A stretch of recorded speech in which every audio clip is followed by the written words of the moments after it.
चाललंय म्हणायचं की. खरंच माणसानं यातून काहीतरी बोध घ्यावा आणि अंतर्मनाचा शोध घ्यायला हवा. निसर्गाने धडा शिकवलाच की माणसाला. कोविडचा काळ आठवतो ना? अंगावर काटा उभा राहतो आजही. अहो, चक्क ऑक्सिजन सिलेंडर विना माणसं प्राणाला मुकली. लाखो माणसांना आपले प्राण गमवावे लागले. शेवटी निसर्गानं आपलं रूप दाखवलंच. हो ना, फुकट ऑक्सिजन देणारी झाडं जर आपण जमीनदोस्त करायला लागलो तर आपण जमीनदोस्त होणारच ना.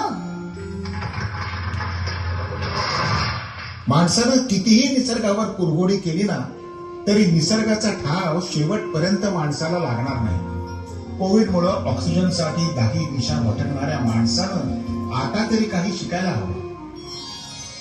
पूर्वीची माणसं म्हणूनच निसर्गाला देव मानून निसर्गाची पूजा करायचे. मग ते वटसावित्रीचं वडाचं झाड असो की रक्षाबंधनाला पूजला जाणारा दर्यासागर असो. पण जर का माणसानं निसर्गावर मात करायचं थांबवलं नाही तर मात्र भूकंप, सुनामी, अतिवृष्टी, अनावृष्टी होतच राहणार. आज पर्यावरणातल्या बदलामुळे निद्रिस्त ज्वालामुखी पुन्हा उफाळून येत आहे.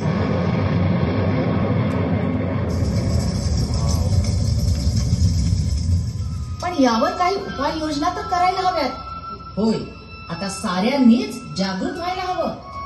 आता शाळांमध्येच विद्यार्थ्यांमध्ये ग्लोबल वॉर्मिंग बाबत जागृती केली पाहिजे. विद्यार्थ्यांसाठी दत्तक झाड योजना राबवली पाहिजे.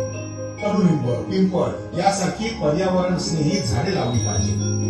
एक विद्यार्थी एक झाड अशा योजनेतून प्रत्येक विद्यार्थ्यांनी वर्षभर एक झाड जगवलंच पाहिजे. त्यासाठी घरून निघताना झाडाला पाणी घालण्यासाठी एक बॉटल त्यांनी घरातून जास्तीची न्यायला हवी. म्हणजे दरवर्षी विद्यार्थ्यांच्या माध्यमातून लाखो झाडं जगवली जातील. शिवाय देशात सामाजिक वनीकरणाच्या माध्यमातून ठिकठिकाणी वन महोत्सवांचं आयोजन करायला हवं. महाराष्ट्र शासनानंही बांबू लागवडीला प्रोत्साहन दिलंय. लोकनेत्यांनीही या बाबतीत आपला सहभाग नोंदवायला हवा.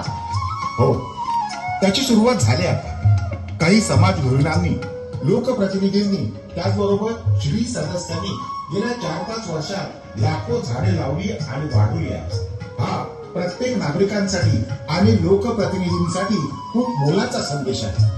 झाडे जगली तरच आपण जगू हे ब्रीद प्रत्येकापर्यंत पोहोचायला हवं. प्रत्येक सामाजिक संस्थेनंही आता याबाबत शोध आणि बोध घ्यायलाच हवा. यातूनच हरित क्रांती घडायला वेळ लागणार नाही. एवढंच नाही तर देशातल्या प्रत्येक व्यक्तीला वर्षाकाठी 2 झाडं लावायची आणि ती जगवायची सक्ती केली पाहिजे. जो झाडं जगवेल त्याला आयकरावर विशेष सूट किंवा सर्वसामान्यांना 2 गॅस सिलेंडर्स मोफत अशा काही योजना राबवायला हव्यात. म्हणजे वृक्ष लागवड आणि संवर्धनाचा पुरावा द्या आणि शासनाचे लाभार्थी व्हा. अजून बरंच काही करता येण्यासारखं असेल ना? हो ना. आणि त्यासाठी जनता जनार्दनाला आवाहनही करता येईल. प्लास्टिकचा वापर थांबवायलाच हवा. विविध पदार्थांचं रिसायकलिंग करायला हवं. गरज असेल तरच 4 चाकी वाहन चालवा. प्रदूषण थांबवा. पर्यावरण वाचवा. आणि सर्वात महत्वाचं म्हणजे जर एक वृक्ष तोडायचा असेल तर त्या अगोदर 1 वर्ष 2 झाडं लावा. वृक्षतोड पूर्णतः थांबवा. थोडक्यात काय, वृक्षे रक्षिती रक्षितः. माणसानं माणसासाठी तरी या उपाययोजना करायला हव्यात आणि याची सुरुवात आपल्या ठाण्यातून आजपासूनच करूया. हे गणराया, आम्हा ठाणेकरांच्या या उपक्रमास अधिक गती दे हीच नम्र प्रार्थना. हीच आमची प्रार्थना, हीच आमचे मागणी. हीच आमची प्रार्थना, हीच आमचे मागणी.